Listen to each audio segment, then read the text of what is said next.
નવસારીના ગુલવાડ ખાતે આવેલા રણછોડજી મંદિરેથી કાર્તિક સુદ એકાદશી તુલસી વિવાહ નિમિત્તે શ્રીજી ભગવાનના વરઘોડા શહેરના માર્ગો પર ફરીને રણછોડજી મંદિરે પહોંચ્યા બાદ તુલસી મહારાણી સાથે વિવાહ સંપન્ન કરવામાં આવ્યા હતા।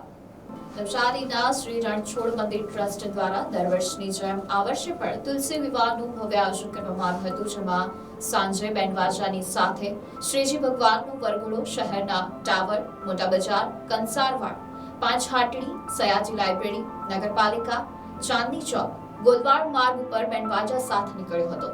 મંદિરથી શ્રીજી ભગવાનના તુલસી મહારાણી સાથે લગ્ન વિધિ યોજાઈ હતી। આ વરઘોડોમાં મોટી સંખ્યામાં બાળકોથી લઈને વડીલો જોડાયા હતા। ત્યારે નવસારી ખાતે આવેલા લક્ષ્મીનારાયણ મંદિર સ્થિત છેલ્લા 6 વર્ષથી તુલસી વિવાહનું ખત્રીવાડના રહીશો તેમજ ખત્રી સમાજના અગ્રણીઓ સાથે મળી કાર્યક્રમનું આયોજન કરવામાં આવે છે અને ખૂબ જ ધામધૂમથી આ તુલસી વિવાહ સંપન્ન થયો હતો અને મોટી સંખ્યામાં ભક્તોએ દર્શનનો લાભ લીધો હતો।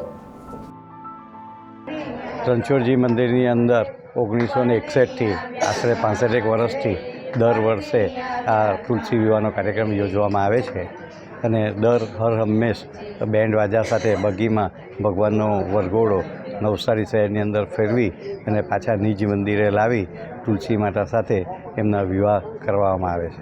નવસારી રણછોડજી મંદિર 200 વર્ષ પૌરાણિક મંદિર છે અને ઘણા વર્ષથી જર્જરિત થઈ ગયેલું હતું।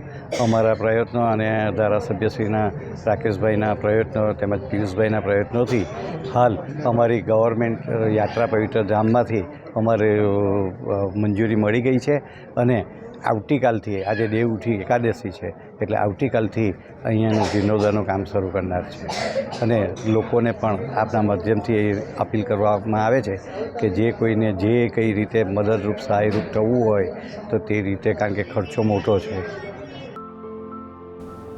Bureau report NDC news, Navsari.